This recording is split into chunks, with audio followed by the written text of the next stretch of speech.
Pain had never felt this isolating. My arm was broken, every small movement sending fire through my body. I was supposed to be strong, the anchor of my family, yet here I was, helpless. Then my daughter walked in. Her eyes weren't warm. They were sharp, cold. "My husband taught you a lesson," she said. My world shattered in that single sentence. The people I trusted most had betrayed me. But deep inside, a spark of anger and determination began to grow. I wouldn't stay broken. They would understand. One day they would pay. I never imagined that pain could feel so isolating. My arm had snapped, and even the smallest movements were unbearable. Picking up a spoon sent fire shooting through my shoulder, reminding me of how powerless I felt. I had always prided myself on being strong, the one my family could rely on in tough times. But lying there in the dim light of my bedroom, I realized how fragile everything truly was. It was supposed to be a normal day. My daughter, Mara, had promised to visit, and I'd been looking forward to it. The smell of her cooking, the laughter of my grandchildren, these were the things that made life bearable. But when she walked in, her eyes weren't warm. They were sharp, calculating, almost cold. "Mom," she said flatly, "you should eat something." I tried to smile, even with my pain, but it felt hollow. "I will manage a little," I murmured, lifting the fork she placed in front of me. The pain shot through my shoulder, making the fork tremble in my hand. Mara watched silently, lips pressed together. Then she spoke words that cut deeper than any physical injury. "My husband taught you a lesson." The room tilted. My fork clattered to the plate. I wanted to scream, to demand answers, but my throat was thick with disbelief and fear. I'd always trusted her, believed in her innocence, and now this. "What are you talking about?" I croaked, my voice fragile. Mara didn't answer immediately. Instead, she leaned against the doorframe, arms crossed, expression neutral. "You know exactly what I mean," she said softly. "He wanted you to understand. Maybe now you will." Tears blurred my vision as I tried to comprehend the betrayal. My daughter, the one I had raised with every ounce of love, was justifying her husband's cruelty. Memories of laughter, secret conversations, baking cookies with my grandchildren. It all felt like a lie now. My arm throbbed, but the ache in my heart was worse. I'd always believed that love and trust could withstand any storm, but some storms came not from the world, but from the people closest to you. "Why? Why would you let him?" I asked, my voice breaking. Mara's tone was firm now, as if she had rehearsed this. "You made your choices, Mom. Maybe this is what you needed to understand. Life isn't just about kindness. Sometimes people have to learn lessons the hard way." Silence hung heavy. The wind rattled the windows as my world shifted into something unrecognizable. But deep inside, beneath layers of pain, a quiet ember began to glow. Fear had not yet claimed me entirely. Anger, sharp and bitter, began to rise. I knew this. I could not let this pass. Not if I wanted to survive, not if I wanted to reclaim what had been stolen from me. The days after Mara's words were a blur of pain and disbelief. My arm, wrapped in a cast that felt like a prison, reminded me constantly of my helplessness. But the physical injury was only a fragment of the suffering. The betrayal cut far deeper. Each time Mara entered the room, her once warm smile was replaced by a polite mask, subtle smugness that churned my stomach. I realized with painful clarity that my daughter and her husband were no longer the people I had believed them to be. It was the little things that hurt most, a plate placed without warmth, a glance that dismissed my pain, a laugh shared with someone else that excluded me. The home I had built on trust and love had become a labyrinth of cold stares and whispered intentions. My heart ached for the days before the fracture, before the violence, before Mara's loyalty had shifted to her husband instead of to me. Every evening, I replayed the incident in my mind. How had I not seen the warning signs, the subtle manipulations, the half-truths, the small arguments Mara had brushed off with practiced indifference? And worst of all, the smile on her face when she said, "My husband taught you a lesson." My chest tightened with grief and anger. How could someone I had nurtured with love become so cold? I tried to speak to her, to reach the part of her I believed still existed. Mara, I need you to tell me why, I said one evening, my voice fragile but urgent. She looked at me, her eyes calculating, and for a moment I thought I saw a flicker of something human. Then it vanished. Why? What, Mom? Why can't you see that you've made your own mistakes? Life isn't fair, and sometimes people have to pay the price. Mistakes. Life isn't fair. That was their excuse, as if my suffering had been deserved. But I knew better. My only mistake had been trusting them, loving them unconditionally, believing in a bond that was already broken beneath the surface. That night, lying in bed with my broken arm cradled against my chest, I allowed myself to feel the full spectrum of anger. Rage simmered bitterly, mixed with sorrow, but amid the grief, a dangerous thought began to take root. They think they can hurt me and walk away untouched. They think I am helpless.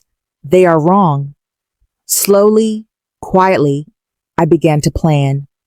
I observed Mara and her husband closely, noting cracks in their facade, moments when arrogance faltered. Small details became weapons in my mind, the lies they told, the whispers of greed, the careless arrogance that blinded them to the world beyond their immediate desires. Every thread they left unguarded became a path I could follow to reclaim what had been stolen from me. The physical pain remained, but I refused to let it define me. I forced myself to eat, to move, to exercise patience. Patience was a powerful weapon.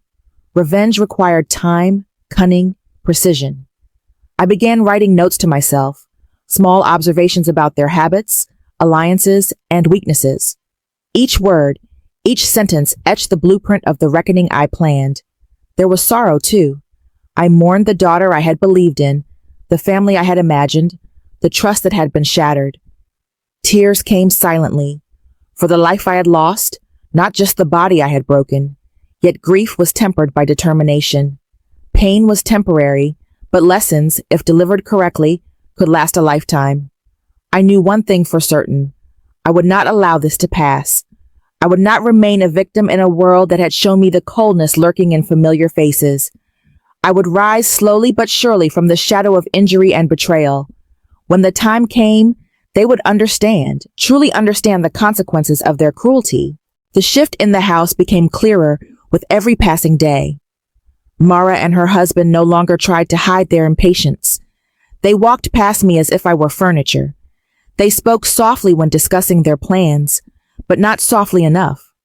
I heard things, half conversations, pieces of truth buried under casual tones, and slowly, those pieces connected like broken shards, forming a dangerous picture. It became obvious that their intentions toward me were not just cruel, they were calculated. They wanted control. They wanted the house, the savings, the small land I had in my name. They had assumed I would eventually be too weak to resist or too emotionally worn to question them. My injury had only given them confidence, but they didn't understand that pain sharpens the mind if the heart is strong enough. I listened. I watched. I pretended to be frail, more fragile than I actually was.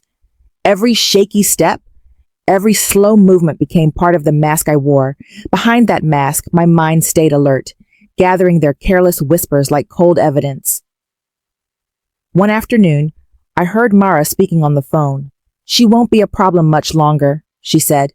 My chest tightened, but I forced myself to stay still. Her voice carried a tone I had never heard before. Cold, confident, almost rehearsed. She went on, "Once things are settled, we won't have to worry." Settled. Worry. Words that felt like storm clouds gathering over my head. I had raised this woman, held her when she cried, supported her through failures and heartbreaks. Now she spoke of me as if I were a burden to remove. That moment hardened something inside me. It was like a door closing softly but completely.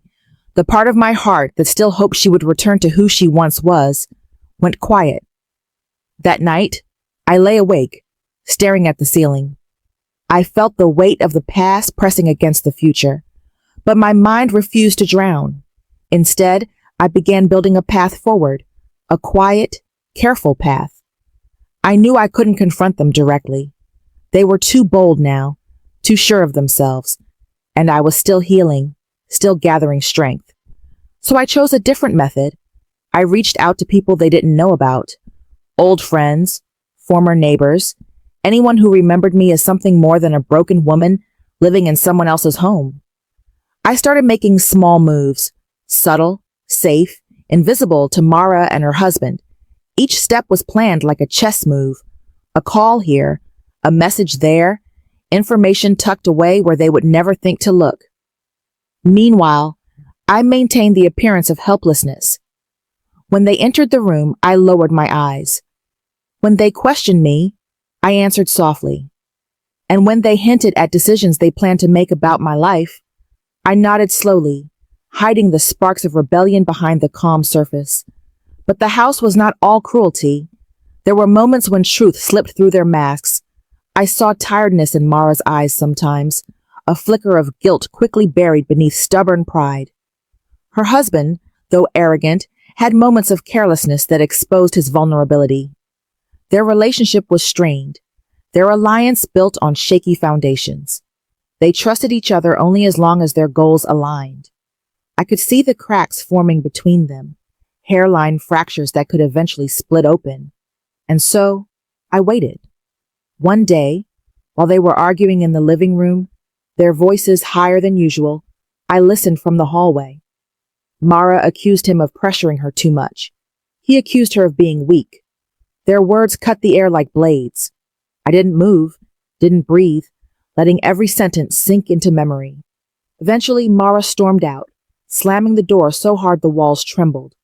That was the first sign, real, unmistakable, that they were not as united as they pretended to be. My plan, still unspoken, grew clearer. Weakness in their unity meant opportunity for me. After they left the house for the evening, I walked slowly to my room, thinking about the path ahead. The silence around me felt heavy, but also full of possibility. I touched my cast gently, reminding myself of what had been done to me. The pain was real, but so was my resolve. They thought I was alone. They thought I had no strength. But they had forgotten one thing. A quiet mind can carry storms deeper than a loud one, and I was no longer the helpless woman they believed me to be. I was becoming something else, someone stronger, someone patient, someone ready. Days blurred into weeks. Somewhere in that slow-moving river of time, I realized I no longer woke up simply to endure. I woke up to observe, to think, to plan.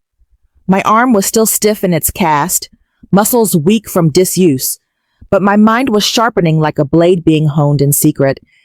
Pain no longer drowned me. It fueled me. Every throb was a reminder of what had been done, who had done it, and why I could never again remain vulnerable. Mara and her husband Daniel had grown careless. Perhaps they believed the injury had softened me, broken not just my bone, but my spirit. They walked around the house with confidence, speaking in hushed tones they assumed I couldn't hear. It was almost insulting how much they underestimated me. I learned their routines. Daniel left early, returned with nervous energy, sometimes with his shirt wrinkled or faintly smelling of perfume that wasn't Mara's.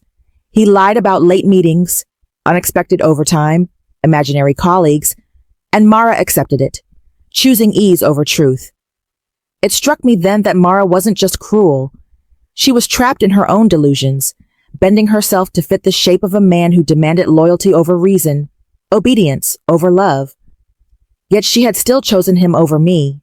She had still watched my suffering with dry eyes. One quiet afternoon, I sat by the kitchen table.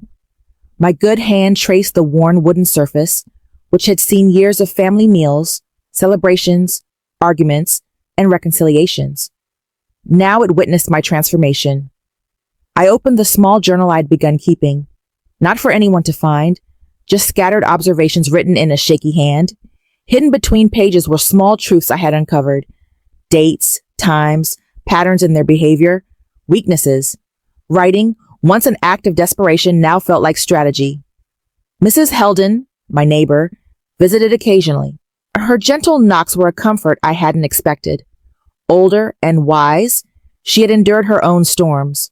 One day, when she saw the fading bruises along my wrist and the way I winced at certain movements, her eyes hardened.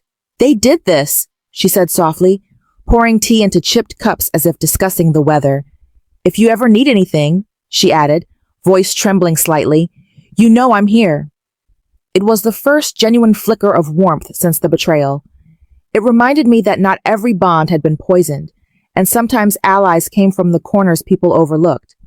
With her help, I began gathering what I needed without Mara or Daniel noticing. Documents, receipts, small pieces of information that could unravel their carefully woven facade. The evidence slowly formed a mosaic of their greed and deception. But my revenge wasn't impulsive.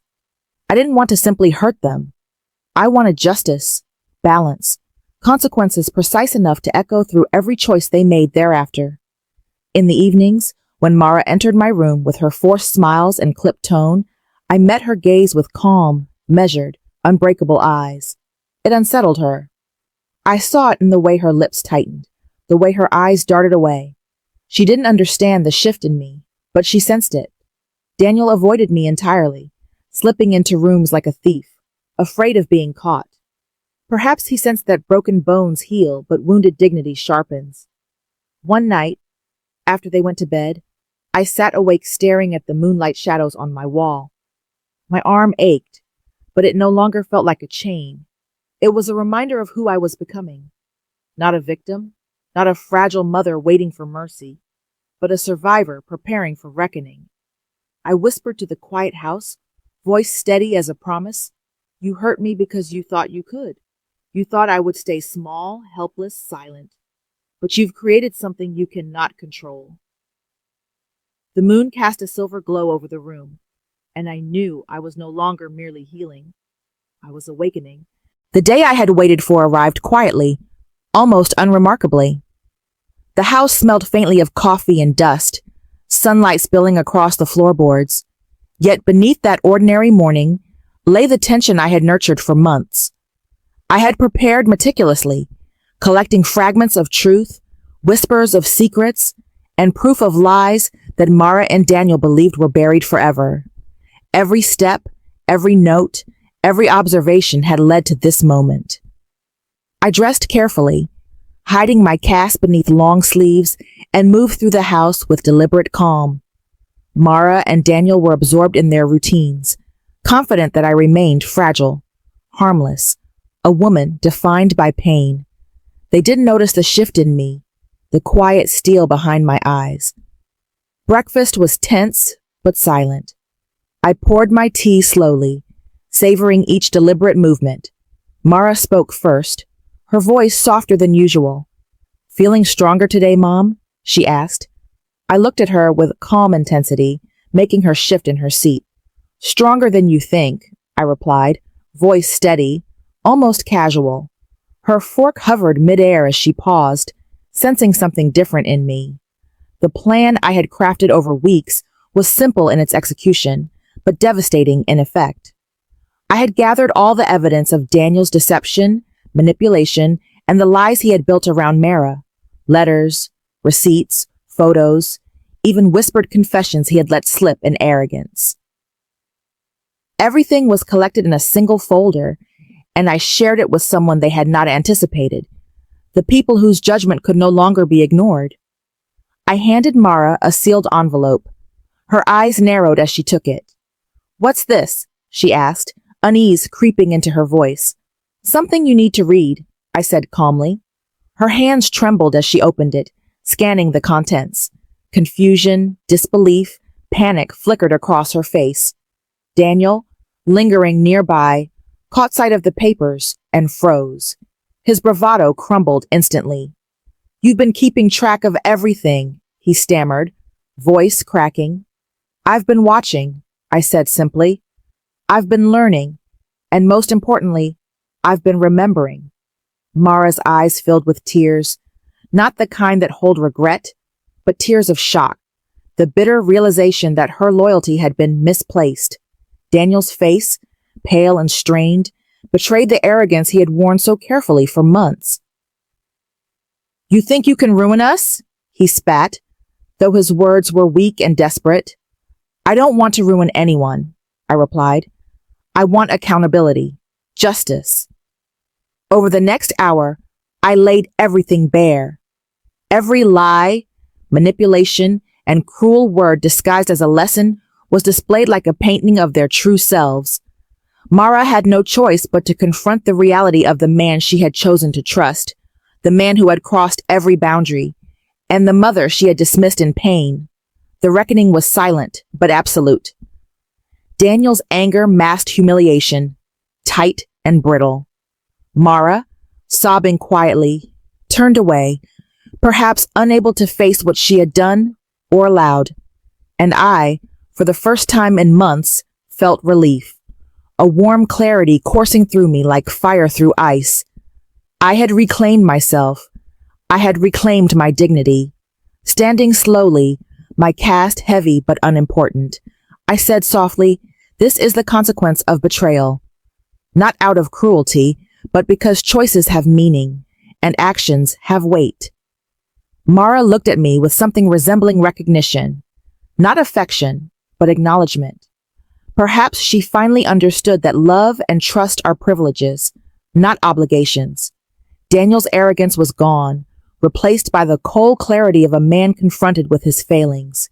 He had underestimated me, thought my body's weakness reflected my spirit. He had been wrong. When the sun began to set, casting long shadows across the house, I sat by the window, my arm resting against the sill. The pain lingered, but it was now a companion to strength, not a chain. The storm of betrayal had passed, replaced by the calm after fire, a sense of balance restored. I realized then that revenge was not about destruction. It was about recognition, making those who caused harm understand the consequences of their actions, proving that no one could diminish my worth without facing the truth. Mara spoke little afterward. Daniel avoided me entirely, and I finally breathed freely, knowing I had survived the storm, risen from the ashes of betrayal, and claimed the power that had been denied to me. In the days that followed, life began to settle into a new rhythm, though it was far from ordinary. The house felt different now, lighter, yet charged with the memory of what had happened. Mara spoke little, her expressions guarded, and Daniel avoided me entirely, moving like a shadow through rooms he no longer dominated. I could sense their unease, and it gave me a quiet satisfaction, but I didn't let it consume me. This was not about cruelty. It was about justice, about reclaiming the dignity that had been stolen. I focused on rebuilding myself. The cast was heavy, my arms stiff and aching, but I no longer saw it as a symbol of weakness. It was a reminder of survival, a badge of resilience. Each day, I practiced small movements, strengthened my arm, and moved with deliberate intention. Every act of self-care was a silent declaration. I was reclaiming control over my life. More importantly, I nurtured my mind. I reviewed the journal I had begun keeping, noting every observation about Mara and Daniel, their habits, alliances, and vulnerabilities. I had learned to see beyond the surface, to recognize patterns, and to anticipate actions. My physical healing was slow, but my mental sharpness grew stronger with each passing day. I also began to reconnect with small sources of warmth in my life. Mrs. Heldon, my neighbor, continued her gentle presence. She would stop by occasionally, and we would talk quietly over tea. I shared nothing of my plans, only the silent reassurance that I wasn't alone. Her support reminded me that not every bond in life could be poisoned, that trust and kindness still existed in unexpected places. Slowly, I started regaining confidence in the world around me. I observed Mara and Daniel, learning how much they underestimated me. They believed my injury had left me broken, but they were wrong. I moved through the house with quiet purpose, unnoticed, watching them reveal their arrogance, their carelessness, and their greed in small, telling ways. Each detail became a piece of the puzzle I was constructing, a blueprint for the reckoning that would come. At night, I would lie awake, listening to the house settle, reflecting on what had happened. My mind was no longer consumed by fear. The anger had transformed into clarity, and the pain had become fuel. I whispered promises to myself, reminders of strength, resilience, and patience. Each night, I felt the ember of determination grow stronger, a controlled heat that focused entirely on justice. I had learned that revenge was not about impulsive action. It required patience, strategy, and precision. I had been weak once, broken by betrayal, but I had emerged with a mind that would not allow injustice to stand.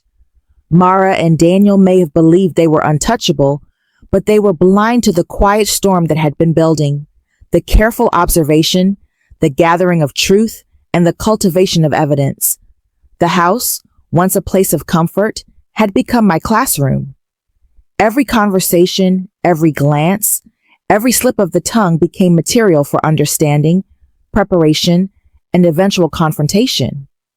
I was learning to reclaim power without being seen, to turn their arrogance and cruelty against them in a way that would leave nothing unchallenged. Through it all, I felt a strange peace, not the naive peace of ignorance, but the steady, deliberate peace of someone who has survived, observed, and learned. My body still bore the marks of injury, my arm still ached, but my spirit was no longer constrained by fear or betrayal. I was awake, alert, and ready. This quiet period of observation and preparation was critical. Mara and Daniel had underestimated not just my resilience, but my patience. They believed that time and pain would break me, but it had done the opposite.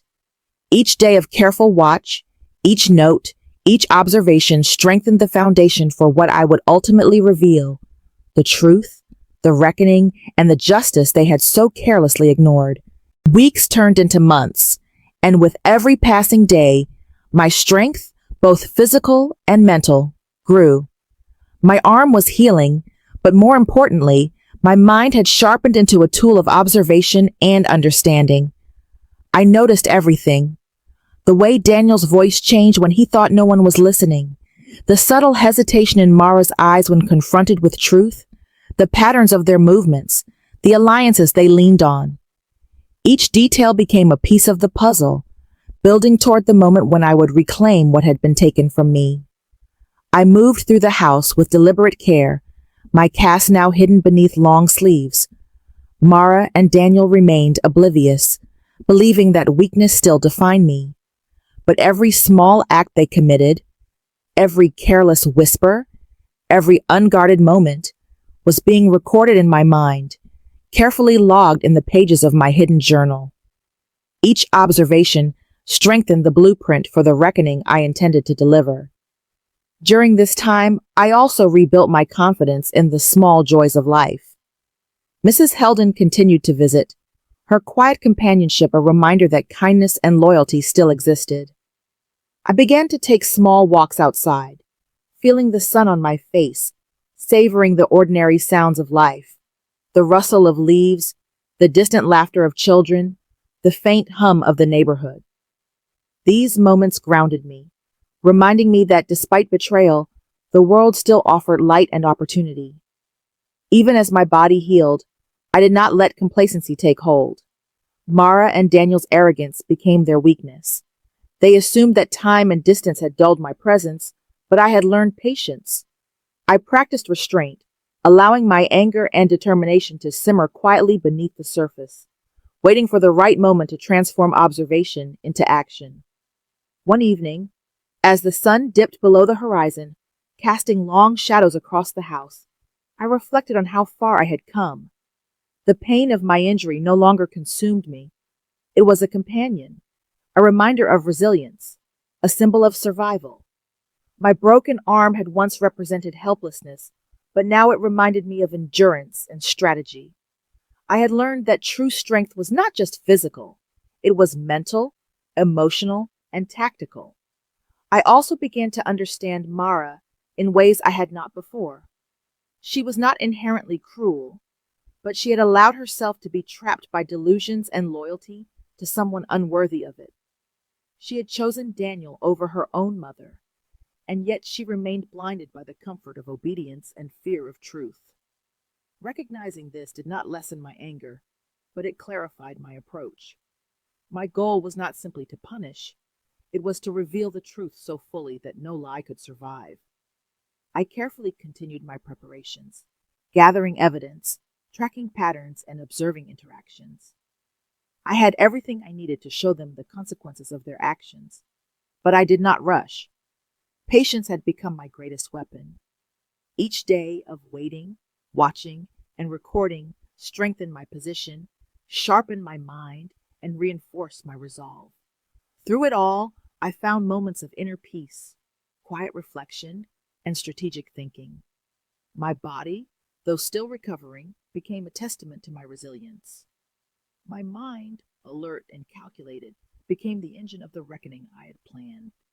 And though Mara and Daniel believed they had power over me, they were blind to the storm growing within. The ember that had started as a spark of anger now burned steadily, controlled and deliberate, focused entirely on justice and balance. Every day brought me closer to the moment when truth would be unavoidable, when the carefully constructed illusions of their lives would crumble under the weight of reality. I was no longer merely healing, I was awakening, preparing to reclaim what had been stolen, and to ensure that the consequences of betrayal were fully understood. Finally, the day came when I was ready. Months of observation, planning, and quiet patience had led to this moment. My arm had healed enough to move freely, but the true strength came from my mind and resolve. Mara and Daniel still believed they controlled the narrative, but I held the truth, the evidence, and the clarity they could no longer deny. I moved through the house with deliberate calm, confident and collected. Mara and Daniel were absorbed in their routines, unaware that the power had shifted. I carried with me the folder of evidence, the letters, receipts, photos, and confessions that revealed the reality of Daniel's deception and manipulation. Every detail, every small betrayal was documented. This was not revenge born of impulse or anger. It was justice, measured and absolute. I handed Mara the sealed envelope. Her hands trembled as she accepted it, and a flicker of unease crossed her face. "What is this?" she asked, trying to mask her fear. "Something you need to see," I said calmly. The moment she opened it, her eyes widened. Confusion, disbelief, and panic washed over her. Daniel, who had been nearby, caught sight of the contents and froze. His facade crumbled instantly. "You've been keeping track of everything?" he stammered, disbelief turning to fear. "I've been watching," I said. "I've been learning, and I've been remembering." Mara's tears were not of regret but of shock, the realization hitting that she had placed loyalty in the wrong hands. Daniel's arrogance, so carefully maintained for months, dissolved into pale panic. He had underestimated me, thinking that my broken arm meant a broken spirit. He was wrong. "I don't want to ruin anyone," I said softly, "but there must be accountability. Every action has a consequence." Over the next hour, I revealed everything: the lies, the manipulations, and the cruelty masked as lessons. Mara and Daniel were forced to confront the truth. Mara, sobbing quietly, could not deny the reality she had ignored. Daniel's anger attempted to mask humiliation, but it was too late. The reckoning was complete. For the first time in months, I felt relief and clarity. I had reclaimed my dignity, my power, and my self-respect. Standing slowly, cast heavy but unimportant, I spoke softly, not in cruelty, but in measured truth. This is the consequence of betrayal. Mara's gaze shifted, finally acknowledging the depth of what had happened, and Daniel was left confronting his own failures. As the sun set, casting long shadows across the house, I sat by the window, arm resting against the sill. The pain from my injury lingered, but it was now a reminder of strength, not weakness. The storm of betrayal had passed, replaced by a calm, restored balance. Revenge, I realized, was not about destruction. It was about recognition. It was about making those who caused harm understand the consequences of their actions, about proving to myself and them that no one could diminish my worth without facing the truth.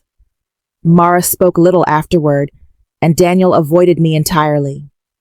I finally breathed freely, knowing I had survived the storm, risen from the ashes of betrayal, and claimed the power that had been denied to me.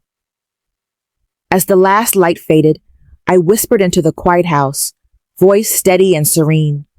I am not broken. I am not afraid. You will remember me, not as someone to crush, but as someone who endured, who learned, and who rose.